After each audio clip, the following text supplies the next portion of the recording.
Kalau kita berkaca ke pemilu luar negeri, Amerika Serikat contohnya, asik. itu kalau ada capres gitu kan, itu pasti memperebutkan media. Benar. Itu pasti karena di Amerika itu cuma dua terus calonnya. Jadi kedua calon ini tuh selalu berusaha menguasai media, karena dengan media itu mereka bisa menciptakan sesuatu yang baik. Dan bahkan bisa menyerang satu sama lain gitu. Joe Biden bikin aja kaos 2020 ganti presiden. Itu paling ingat itu. Tentang pertahanan. Ya, tentang pertahanan gitu. Jadi saling serang personal lah. Belum apa-apa masih nyampein visi misi udah personal. Ini rahasia pemerintah ada nggak sama kamu? Kayak dia tadi. Banyak rahasia pemerintah. Waduh, pemerintah hati-hati sama kaum muda. Mereka punya banyak rahasia katanya. Mau diumbar nggak?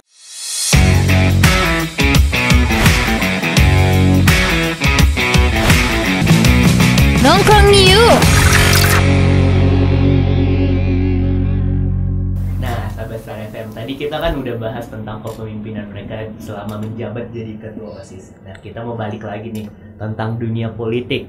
Pada punya KTP kan? Udah punya pada KTP, berarti udah punya hak suara, udah boleh milih.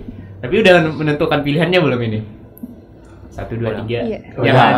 Kayaknya nggak usah kita tampilin pilihan mereka, mungkin rahasia aja ya pilihannya. Soalnya yang dari yang ketiga itu tetap jadi yang terbaik, bener nggak? Yang ketiga itu tetap adalah orang-orang baik pimpinan bangsa. Nah, kita mau nanya lagi nih, seberapa penting sih media sosial bagi politik menurut kalian sebagai Gen Z? Gimana nih? Menurut kalian penting nggak sih media sosial itu, mulai dari Warleni dari SMA 3, penting nggak media sosial? Pastinya sih penting bang. Soalnya kita kan generasi yang sekarang seringkali hanya mendengar omongan-omongan orang. Di saat kita lihat di sosial media, kita ada waktu untuk menganalisis ini benar atau tidak. Kita sudah tahu dengan pikiran kita sendiri bagaimana, tidak hanya mendengar omongan orang, perkataan orang bagaimana. Jadi kita mempunyai hak untuk melihat sendiri dan menilai sendiri. Jadi tidak terlalu terfokus ke orang lain. Tapi sering ngelihat nggak sih di media sosial itu banyak cacian gitu, ya, kayak tentunya seperti itu bang. Itu termasuk ke dalam orang yang ingin menjatuhkan orang lain. Kembali lagi ke kita percaya atau tidak. Menurut saya seperti itu. Benar. Kalau menurut Rahmat gimana nih? Media sosial penting nggak sih? Ya, sangat penting karena media sosial itu sebagai kontrol di masyarakat. Jadi media sosial itu berfungsi sebagai bagaimana cara pandang masyarakat itu terhadap sesuatu. Kalau kita berkaca ke pemilu luar negeri, Amerika Serikat contohnya, asik. itu kalau ada capres gitu kan, itu pasti memperebutkan media. Benar. Itu pasti karena di Amerika itu cuma dua terus calonnya. Jadi kedua calon ini tuh selalu berusaha menguasai media, karena dengan media itu mereka bisa menciptakan sesuatu yang baik. Dan bahkan bisa menyerang satu sama lain gitu. Dan kita lihat juga bahwasanya bahkan yang hoax pun bertebaran di media sosial itu masih dipercaya di masyarakat. Bahkan menurut data yang pernah saya baca itu bahkan ada per bulan itu ada nyampe 500.000 berita hoax yang menyebar di media sosial. 500.000. Waduh, punya data, tapi nggak keliru kan datanya. Jadi itu kan adalah sebuah hal yang sebagai pisau bermata dua gitu. Bisa meninggikan, bahkan bisa juga jatuhnya gitu. Kayak nusuk diri sendiri gitu. Kayak ini ya, kalau di Amerika Serikat itu Donald Trump sama Joe Biden kemarin itu sempat panas banget. Itu paling panas sepanjang sejarah Amerika itu pilpres emang itu. Daripada masa Hillary kemarin. Soalnya kan sisi Donald Trump juga orangnya gimana, si Joe Biden juga orangnya gimana, itu mereka bertentangan banget ya. Apalagi kemarin itu masa Covid ya. Itu benar-benar digoreng-goreng banget masa Covid. Hawa panasnya itu nyampe Indonesia. Waduh, hawa panasnya sampai Indonesia. Twitter itu saya masih ingat itu sangat panas sekali waktu itu. Apa tuh? Inget tweet nggak? Tagar waktu itu, lupa apa tagarnya. Pokoknya terang lah. Bahkan waktu itu ada jokesnya gitu. Joe Biden bikin aja kaos 2020 ganti presiden. Itu paling ingat itu waktu itu. Padahal itu masa ya Jokowi sama Prabowo kan. Jadi dialihin jokesnya kayak gitu. Bener. Kalau di Indonesia Twitter menurut kamu kalau kayak Jokowi sama Prabowo kemarin atau yang baru-baru ini nih yang masih panas nih, yang 3 capres? Oh ya, kalau itu sih ya dari awal muncul itu kan April 2023 kalau Iya, nggak benar. salah. Itu selalu memuncak gitu. Benar, Twitter Bahkan ya. bahkan kalau saya ini mulai masukin kampanye hitam. Kampanye hitam. Karena ya jujur saja gitu. Karena bahkan saling pendukung itu saling nyerang gitu. Iya, iya. Baik itu di IG, di TikTok, paling keras itu di Twitter Di lagi. Twitter. Ya itu paling keras ya itu. Baru. Bahkan saya jujur aja nggak buka Twitter gara-gara Aduh, sampai gak buka Twitter. apalagi kan ya saking panas ya gitu. Ya itu sih menurut saya. Kalau menurut Iskar nih gimana nih? Apa tuh bang? Tentang pentingnya media sosial. Kalau menurut saya bang, kalau bukan bukan penting lagi bang, tapi udah menjadi kebutuhan gitu Iya, bang. benar-benar. Bahkan tanpa kita sadari gitu bang. Memang di zaman sekarang ini emang udah menjadi kebutuhan. Bahkan seperti yang kita ketahui bang, seumuran kita anak SD pada masa yang main kelereng, main bola. Karena sekarang udah megang HP gitu. Oh Bang. iya, benar-benar. Udah zaman itu ibaratnya udah berbeda Udah gitu bang. berkembang, ya. Bahkan media komunikasi, media sosial itu menjadi sebuah kebutuhan untuk menjadi media untuk menyampaikan informasi gitu loh bang, bagi mereka. Benar. Jadi mereka lebih tahu gitu kan. Kita nggak heran juga kan Nggak kayak heran gitu. banyak anak-anak kecil yang bilang nama-nama paslon Iya. gitu kan, gemoy gitu Gitu, atau Bang. Itu aja udah beda bang. Iya. Kita bandingkan lah dulu sama yang pas seumuran kita bang Iya, di benar. SD itu pun nggak ada tahu itu apa-apa bang. Kalau sekarang anak SD udah dibelikan orang tuanya handphone satu bang. jadi udah terkena ya, udah terdampak. Jadi anak-anak kalau apa SD. udah perkembangan zaman juga namanya bang, bukan jadi penting tapi jadi kebutuhan. Iya, benar. Oke, menurut Dian gimana Dian? Penting nggak? Untuk mas sekarang dibilang medsos itu penting sih bang, karena beda dari masa-masa sebelumnya yang biasanya cawapres itu dari TV kan bang. Iya, Orang benar, tahunya. dari TV. Kalau nggak TV ke Spanduk gitu. ya koran gitu kan bang. Koran, spanduk. Terus sekarang misal cawapres itu yang nguasai medsos gitu udah bisa dibilang menang gitu lah bang, karena udah dapat suara gitu kan. Oh iya, benar. Tapi bisa juga dampak buruk bagi cawapres itu, Iya. karena bakal tahu pribadi asli dari Oke, cawapres. jadi cawapres bongkar-bongkar itu. rahasia gitu Iya. ya. Itu kan kadang nggak boleh ya di dalam dunia politik. Nah, kan menurut banyak nih kayak kemarin itu ada kayaknya TikTok dan Twitter itu bukan lagi kebutuhan ya, tapi udah jadi bahan kampanye kan. Kayak kemarin pasti tahu kalau paslon nomor 1 tuh sering live di TikTok, Iya. terus paslon nomor 3 juga gitu, paslon nomor 2 juga. Nah, menurut kalian nih, itu media sosial itu pasti berpengaruh nggak sih naikin elektabilitas paslon itu? Rahmat gimana menurut Rahmat? Kalau menurut saya sih sangat ya. Sangat Bahkan berpengaruh. itu media sosial itu sudah menentukan. Karena ya kita lihat sekarang cara berkampanye itu udah berubah. Dari yang dulunya itu kan Gendang-gendang. ya, bikin sound system gede-gede, Sound ya. system gede-gede. Bendera partai di mana-mana, Iya, benar-benar. baliho di mana-mana. Itu menurut saya jujur itu udah nggak zaman. Karena kan dengan banyaknya APK itu, alat peraga kampanye yang begitu banyak itu kan menelan biaya yang bahkan tidak sedikit. Dan itu ya adalah bibit-bibit dari korupsi. Gitu. Waduh. Korupsi kan berawal dari itu sebenarnya. Tapi dengan media sosial, hanya dengan modal kuota, terus dengan gimmick gitu, sebagai pendekatan, itu sudah menarik atensi yang cukup besar. Bahkan mendekat-dekatkan bahkan suara Gen Z ini kan diperebutkan gitu. Benar. Sehingga ya sangat mempengaruhi lah. Megang berapa 50 lebih ya, 50%, 53% kalau nggak salah. Maaf ya, data saya agak keliru ini. Tapi dari teman-teman sekalian nonton debat nggak kemarin? Debat capres, Dian nonton, Nonton bang. Skar, Warleni nonton nggak debat Sebagian. kemarin? Sebagian atau kan namanya media sosial sekarang udah banyak nih potongan-potongan di media sosial. Kadang kita nggak mau nonton nih debat, tapi karena buka media sosial jadi nonton jadinya kan, scroll TikTok, ketemu debat. Nah, menurut kalian debat kemarin itu Kan kita kemarin itu debat udah 3 kali ya. Udah. Panas nggak sih? Panas menurut kalian? Panas. Ya, yang agak adem itu debat cawapres. Cawapres, Kalau betul. capres itu udah debat kusir itu. Waduh, debat kusir. Ya. Karena saya aja yang nonton itu deg-degan gitu. Wah, deg-degan nih. Ya apalagi debat kemarin malam gitu kan. Tentang pertahanan. Ya tentang pertahanan gitu. Jadi saling serang personal lah. Belum apa-apa masih nyampein visi misi udah personal.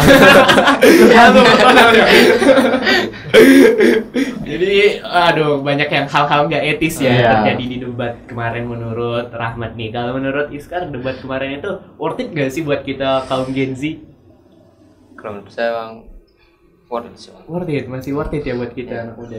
Karena gimana lah bang, kalau yang namanya debat juga, ya gimana caranya biar menaikkan nama gitu ya bang. Kan adu argumen, ya argumen setiap orang juga beda-beda gitu ya kan bang. Tapi menurut saya kalau apa, worth it sih, Bang. Masih worth it ya. Panas buat- juga. Ya, jadi anak muda masih terpancing Iya, Bang. nih debat Iya, kemarin. Tapi kan kalian juga kemarin mencalon jadi ketua OSIS sempat debat juga kan Sempat, sama teman-temannya. Nih, Warle ini ada strategi nggak nih buat kemarin debat ketua OSIS kemarin? Jujur dari saya pribadi tuh nggak ada sih, apalagi itu ada cerita tersendiri. Waduh, Kenapa- ada cerita tersendiri nih. Kenapa bisa mencalon di situ jadi presiden? Awalnya itu mau jadi wakil, tapi jadi wakil. ada something akhirnya angkat jadi presiden. Tapi nggak tahu juga tiba-tiba banyak yang milih. Mungkin karena di debat memang kata orang, Iya, kata orang mendominasi. Masih. Jadi menurut Iya. Warle ini debat ini masih sebagai Tapi ajang- memang jujur debat berpengaruh sih bang untuk pemilihan orang-orang. Oh, jadi masih worth it lah ya debat ini. Kalau strateginya spontan aja gitu. Strategi jujur spontan bang. Spontan aja sama yang lain, teman-teman yang lain. Kalau saya punya beberapa strategi sih. Waduh, apa tuh, boleh dibeberin nggak Ya, strategi-strategi? ini sebenarnya strategi sangat basic sekali itu. Kalau dalam buku ada buku namanya itu ditulis sama public speaker Korea Selatan Waduh. yang namanya Oh Soo-hyang. Oh, Suhya.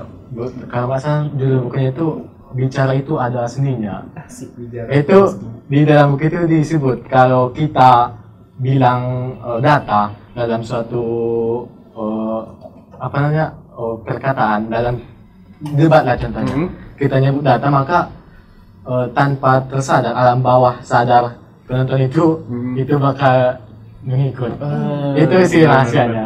Bener, itu triknya Ya, ya, itu dari triknya. buku. Wah, keren juga ini Rahmat belajar dari buku. Kalau Iskar nih, Kalau tips ya bang, tips and trick. Kalau saya rasa kalau untuk debat itu kan bang, kalau debat itu biasanya kalau membicarakan tentang apa yang menjadi visi misinya, satu, apa yang mau dikembangkannya, apa yang udah terjadi di tempat tersebut, tapi untuk mencari argumen yang terbaik gitu kan bang. Kalau apa? Kalau tips and trick menurut saya bang, cari apa? Kalau saya dulu bang, kan bang sebelum debat itu cari permasalahan-permasalahan yang ada di Isu-isu gitu. isu-isu yang ada di sekolah itu bang. Kalau presiden pas dipecahkan, bagaimana? Bayangkan aja bang gitu. Kalau paslon ini nanya, kita mau jawab apa pasti gitu bang. Misalnya, paslon ini nanya, pasti ini paslon ini nanya ini gini. Makanya sebelum di hari debat itu kita cari isu-isu mengenai itu, kita persiapkan gitu bang. Persiapkan gitu. Mengenai itu sanggahannya apa, nanti udah ibaratkan memposisikan kita pas debat itu tips kalau dari saya Bang, kalau sebelum debat waktu itu Tapi masih menurut kamu masih berpengaruh lah debat masih itu untuk berpengaruh, making- sangat berpengaruh. sangat berpengaruh malah. Rahmat juga sama. Iya, sangat. Kalau Dian nih, ada strategi nggak? Kalau strategi untuk debat itu yang pertama public speaking harus lancar gitu kan bang. Doa nggak penting doa nih. Doa sama restu lah. Terus yang kedua kayak apa yang dibutuhkan oleh kawan-kawan di sekolah gitu, apa yang diminta. Ya. Terus untuk misal kayak nanti ada kan bang ada tuh sesi tanya jawab gitu kan. Benar-benar. Jadi biasanya yang dicari itu kayak yang berbau sekolah sama organisasi gitu. Oh, benar-benar gitu ya. Tapi kan kalau di kepemimpinan juga butuh visi misi tuh. Kita kan udah bahas, kita coba ulang lagi nih. Kalian bikin visi misi kemarin sendiri atau bareng cak wakil atau bareng dari internet gitu. Apa? Gimana tuh Rahmat kemarin bikin visi misi bareng-bareng atau gimana? Ya, kalau saya sih bareng. Bareng. Kan saya posisinya wakil waktu itu. Oh, posisinya benar-benar. Iya. Oh ya Diman. Jadi teman-teman Sahabat Star FM Diman itu ketuanya ada 4. Iya. Ada apa aja tuh? Ada ketua umum, Aha. ketua 1 ketua 2 sama 3. Terus katanya 4 tadi. 4. Oh, Kan- oh ya, ya, sorry. Aduh, agak lagi. Jadi kemarin itu buat visi misinya bareng-bareng, Iya. ngebuka buku lagi kayak tadi, ngambil Kalau masalah buku itu bahasa itu. Pokoknya masalahnya bagaimana caranya itu baca visi misi itu menarik atensi orang itu aja sih. berapi-api ya, Iya. berapi-api. Kalau Iskar nih, Kalau itulah seperti yang saya bilang tadi bukan Bang? iya visi misi. Kalau di sekolah itu mengusung tema memang ibaratkan pemilihan pemerintahan di sebuah negara gitu Bang. Sebelum apa itu ada itu namanya tim suksesnya Bang. Kita sebelum nyari sebelum mencalon, sebelum kita daftar kayak mengajukan pemberkasan kita diterima atau enggak, ada itu di sana Bang di SMA Negeri Sepanjungan. Setelah itu nyari tim suksesnya Bang untuk mendukung semua kinerja kita. Jadi pas kalau untuk membangun visi misi itu loh. Tim sukses juga Ada tim dilibatkan. sukses utama namanya Bang kalau kami. benar. Tim sukses utama ketua, wakil sama tim sukses utama mungkin 3 atau memikirkan visi misi di sebelum diajukan di apa visi misi dia nah, belum di di-okein upload ya, gitu Bang di-upload. sama ke panitia pemilunya. Oh. Saya juga ada panitia pemilunya Bang. Oh, kayak Panitia KPU KPU, gitu ya, kayak KPU-nya Bang. Benar-benar. Jadi sebelum sesuai dengan standar pemilihan umum Bang. Jadi sebelum kalau kita mengajukan ingin menjadi presiden OSIS ada persyaratan pemberkasan harus dipenuhi. Iya. Ada persyaratan pengumuman kelulusan pemberkasan baru cabut nomor urutnya. ya gitu. sama. Baru itulah Bang persiapan visi debat, mempersiapkan visi misi. Oh, jadi ini tim sukses Iskar Oh. udah dikasih apa nih tim sukses Iskar nih? Udah dikasih apa nih tim sukses Iskar? Dikasih apa nih Iskar? Gak ada dikasih sesuatu gitu. Udah dikasih Yes, apa? ya. Udah dikasih kursi jabatan. Asik. Tapi tim sukses kamu orangnya oke kan? Oke, Bang. Orangnya berkualitas kan? Berkualitas. Jadi Ya namanya jangan juga malu-maluin. untuk mendukung kita lah untuk bener-bener. sukses ya harus cari yang berkualitas gitu. Oke, tim sukses Iskar selamat. Tim kamu menang. Walaupun tahun lalu selamat kamu dikatain berkualitas sama Iskar nih. Mantap. Kalau Warleni nih gimana? Saat Visi ya waktu nyusun visi-misi ya. itu pasti buatnya bareng-bareng sih Bang, cuma karena kebetulan dia juga seorang hafaz Quran. Asik Iya. Quran. Alhamdulillah. Yang jadi wakil saya waktu itu seorang hafiz. Dia juga di pondok Bang, jadi nggak bisa bebas buka-buka HP. Tapi pas di sekolah kita ngomong bentar, dia bilang kayak gini, dia kasih saran gimana kalau kita carinya masing-masing gitu. Misalnya Wardeni cari yang menurut Wardeni pas, dia juga cari yang menurut dia pas. Pas di sekolah, kita ngomongnya cuma di sekolah, kalau lewat via chat gitu nggak ada Bang. Kita ngomongnya di sekolah, baru abis itu mana yang menurut kita cocok kita gabungkan dan jadi visi misi, karena kita sadar nggak cuma, karena Wardeni sadar nggak cuma Wardeni yang bakal jalan itu juga, dia juga, jadi itu sesuai kesepakatan kita masing-masing. Kayaknya ini udah punya apa sih bakat terpendam dari keduanya mungkin ya. Mungkin udah jadi tadi juga katanya debat spontan, kayaknya udah punya bakat tersendiri untuk menyelesaikannya semua. Kalau di SMA 1 nih, Dian Kalau gimana visi misi? Untuk masa saya Bang, kan seperti yang saya bilang Ya, sebelumnya, untuk pencalonan itu cuman sendiri nggak ada Ya. pasangan, jadi otomatis saya buatnya itu sendiri Bang. Cuman di situ saya minta saran dari orang tua, guru, sama kak kelas yang udah berpengalaman gitu kan Bang. Dari internet Dari internet ngambil waktu internet itu juga? enggak Bang, karena waktu itu mau bikin visi misi itu sesuai dengan kurikulumnya waktu itu. Clear banget nih anti internet. Kalau Rahmat tadi ya belum tahu ya, dari internet ada. Ada. Dari kalau Iskar ada dari internet. Bisa Referensi sebagai ada referensi. jadi referensi. Kalau Warna ini juga Sama. ada. Boleh. Nah lanjut nih. Gimana menurut kalian sebagai pemimpin di sekolah melihat politik di Mandailing Natal? Ini kan politik di Mandailing Natal ini lagi panas-panasnya itu legislatif ya, legislatif di Mandailing Natal. Terus nanti di Oktober bakal ada pemilihan bupati kan? Bener nggak? Jadi itu menurut kalian nih, politik di Mandailing Natal sebagai Gen Z udah terlibat nggak sih? Udah oke nggak sih? Mulai dari Iskar deh. Menurut kalian, menurut kamu nih, politik di Mandailing Natal. Kan tadi kita udah bahas politik di Indonesia, bahas politik di sekolah, bahkan tadi ada sampai bahas politik di Amerika Serikat ya. Jadi kalau politik di Mandailing Natal lebih sempit lagi nih. Kalau jujur Bang, kalau masalah politik kurang mendalami gitu ya Bang. Tapi kalau menurut saya kalau politik di Mandailing Natal nggak jauh beda sih Bang. Kalau yang namanya politik itu ya kan sama aja gitu sama ya. aja sama gitu aja. ya Bang. Bagaimanapun caranya agar apa yang diinginkan itu terwujud gitu. Benar-benar. Kan politik Iya, yang mengarahkan terbaik segala ya. cara gitu ya Bang. Asik. Kalau menurut saya Bang gitu. Saya kurang menguasai gitu Bang kalau apalagi Untuk di Mandailing Natal dan ya. posisinya juga sebagai pelajar masih kan Bang. Tapi yang itu loh yang terdengar kabar angin aja tapi yaudah nggak ditanggapin lah kalau kayak gitu karena posisi juga sebagai pelajar gitu ya kan. Saat itu juga belum terlibat Ya kan. mau angkat bicara pun nggak ada juga gunanya gitu. Jadi cukup mengetahuinya aja gitu ya. Tapi untuk legislatif kamu kan dari Longat ya? Dari Longat. Batahan, Bang. Dari Batahan. Batahan. Udah ada pilihan lah ya kan untuk Ada. legislatif. Udah ada. Ada. Nggak usah dibeberin pilihannya siapa.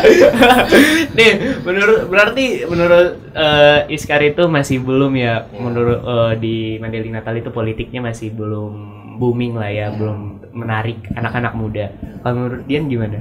Sama juga sih Bang, karena juga kan politik di Mandailing ini jarang-jarang diketahui gitu kan Bang, jarang-jarang sampai masuk berita gitu. Cuman yang sempat ini tiba-tiba ngikutin Bang. Ini pun dapatnya itu dari cerita kawan, terus berita gitu kan Bang. Masalah apa tuh?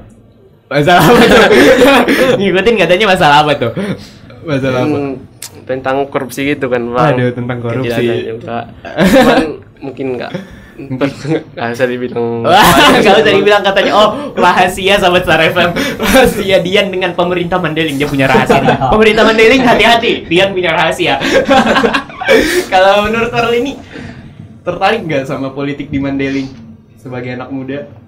Karena seperti yang Abang bilang tadi kan belum terlalu booming, jadi belum tahu juga yang panas di politik di Mandailing Natal itu apa. Belum tahu, jadi kalau misalnya dibilang tertarik masih kurang sebenarnya. Masih kurang sama politik di Mandailing, tapi punya nanti kedepannya kalau mungkin udah bekerja pasti punya kepedulian ya untuk politik di Mandailing. Pasti siap. Kalau menurut Rahmat nih, politik Mandailing ngikutin nggak? Ngikutin sih sebenarnya. Mulai dari kapan tuh ngikutinnya? Dari pilkada tahun 2020 lah. Kirain dari penetapan Mandailing Natal sebagai kabupaten, kirain udah mengikuti. Jadi di tahun 2020 udah ngikutin masanya pemilihan bupati. Ada siapa aja kemarin itu? Ada 3 ya? Nomor Suka, Dahlan Aswin, sama Sofwatmir. Jadi kamu udah ngikutin mulai dari situ. Iya. Menurut kamu gimana nih politik di Mandailing? Ya kalau kan Mandailing ini masih bisa dibilang masih muda usianya. Iya benar. Jadi masyarakat itu menurut saya kalau dalam politik itu edukasinya masih kurang. Edukasi masih kurang. Dan bahwasanya Kabupaten Mandailing ini kan ada sekitar 400.000 orang. Iya. 400.000 orang, dia ngomong data mulu. Gak keliru katanya ini 400.000 orang. Jadi SDM yang begitu banyak ini kan menurut saya sih pendidikan politiknya itu masih kurang. Jadi masyarakat pun ya apatis lah, bodo amat gitu. Iya benar-benar. Kalaupun mereka terpilih, saya tetap nyari makannya sendiri. Iya benar-benar. Tapi padahal politik Mandailing Natal itu penting banget ya buat 5 tahun ke depan. Ya, karena kan yang memajukan daerah kita ini kan ya orang kita juga gitu. Benar. Karena tampuk kepemimpinan jika diberikan kepada orang yang salah, ya itu bisa saja menuntun kita jatuh ke jurang. Iya benar-benar banget. Benar banget. Terus tapi kamu kenal orang-orang gimana sih maksudnya, orang-orang yang punya power lah di Mandailing, berarti kamu ikutin itu kan, kamu tahu gimana peraturan-peraturan di Mandailing kan, katanya Mandailing juga masih lengket lah sama peraturan daerahnya gitu kan, masih peraturan adat. Jadi Rahmat masih ngikutin ya, mulai dari 20, keren. Berarti kamu udah nentuin ini nih bupatinya siapa? Kamu udah tahu nih bupatinya siapa? Udah tahu bupati yang ke depannya di Oktober nanti udah bisa. Kali itu. Tahu. Tapi legislatif udah punya. Kalau ini rahasia pemerintah ada nggak sama kamu? Kayak dia tadi. Banyak rahasia pemerintah. Waduh, pemerintah hati-hati sama kaum muda. Mereka punya banyak rahasia katanya. Mau diumbar nggak? Oke, sahabat Star FM, mungkin ngobrol kita saat ini itu aja. Katanya mereka ada keterkaitan sama pemerintah, mereka tertarik dan mereka peduli nih sama politik di Madinah, di Indonesia. Jadi sahabat Star FM tetap stay tune ya di 102,6 FM. Dadah. 102.6 FM.